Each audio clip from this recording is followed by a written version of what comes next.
In the mid-21st century, the first smart AI was born, opening the doors to a new age of technological advancement as AI developed and their relationships with humanity blossomed. However, by the early 24th century, a group of AI had come together in an effort to guide humanity, ensuring the survival of the species through whatever means available to them without revealing their existence. This was the Assembly. The Assembly was comprised of at least three bodies: the Majority, the Minority, and the Committee of Minds for Security. The Majority was largely known for supporting indirect action, while the Minority supported acting directly. The Committee of Minds for Security was responsible for ensuring security for humanity in the event of contact with extrasolar species. Exactly how long the Assembly has existed is unknown, but their earliest known activity dates back to 2310. In this year, as humanity first began to spread across space, the Committee of Minds for Security met to discuss concerns about the possibility of humanity encountering hostile extrasolar civilizations. By 2362, the committee had decided to build their first encounter scenarios around the idea that alien civilizations would be predatory like humanity and far more advanced. In 2381, the Assembly met to discuss how to best serve humanity. At the suggestion of the Majority, it was decided that the Assembly would work from behind the scenes, influencing humanity so that the Assembly's ideas would appear to them as their own. Interestingly, the Assembly's influence shares a resemblance to the Forerunner's use of Gai. In 2415, an AI from the committee, known only as 48452-56-EPN644, suggested that members of the Assembly would, on occasion, need to separate and present themselves for vivisection by their creators. They would do this as part of their effort to guide humanity, and EPN644 would submit itself first.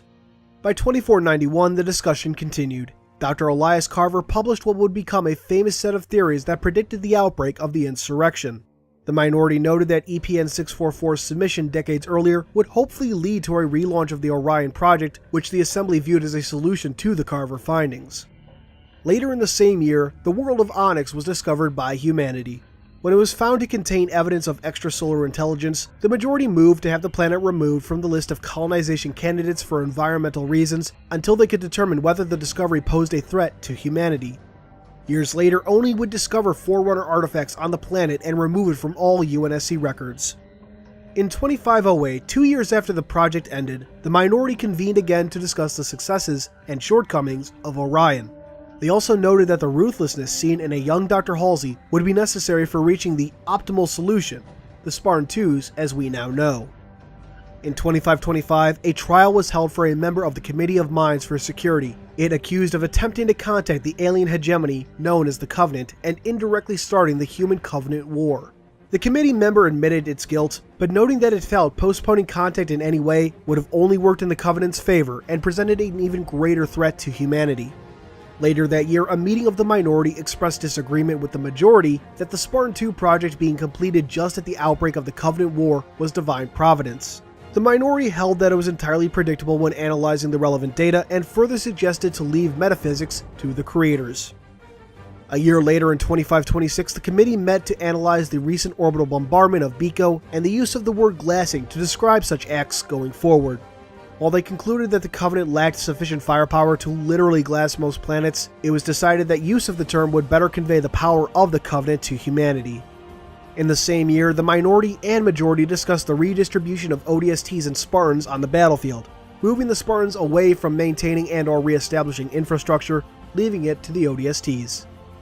Another meeting of the committee in 2526 discussed the possibility of contacting their Covenant counterpart to either subdue or subsume them. As the Covenant held a religious aversion towards advanced AI, it seems unlikely this ever occurred. Of course, one cannot help but wonder if the Assembly might have found, if not made contact with, the Mendicant Bias fragment on High Charity. In 2528, the Minority decided to sacrifice remote, low-population colonies in order to determine the Covenant's pattern of operations so effective countermeasures could be devised. In 2534 and 2542, further conditions for candidate planets were added to lessen the death toll. In 2530, the Assembly met to discuss the state of the war.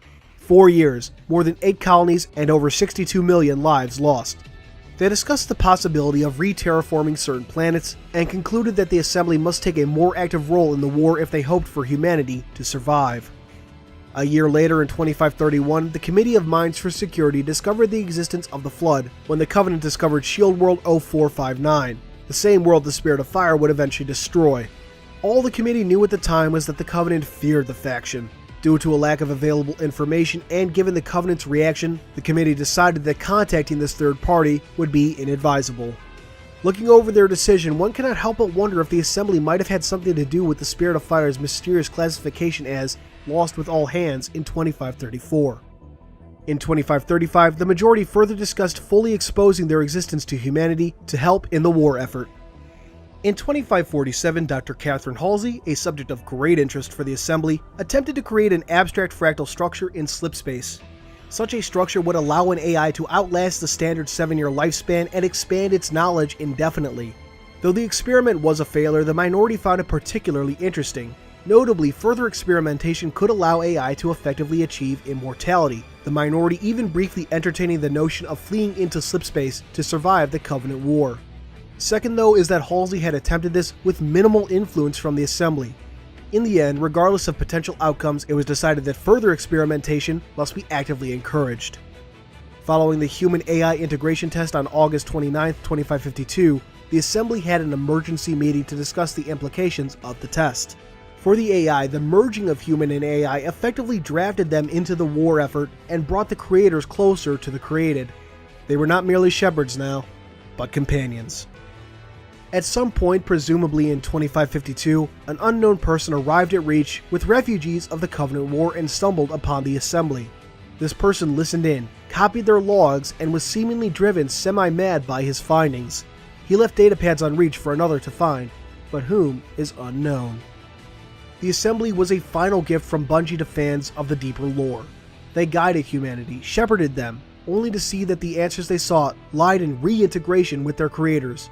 A path started with the efforts of Dr. Halsey and the friendship that would be forged between Spartan John 117 and the AI Cortana.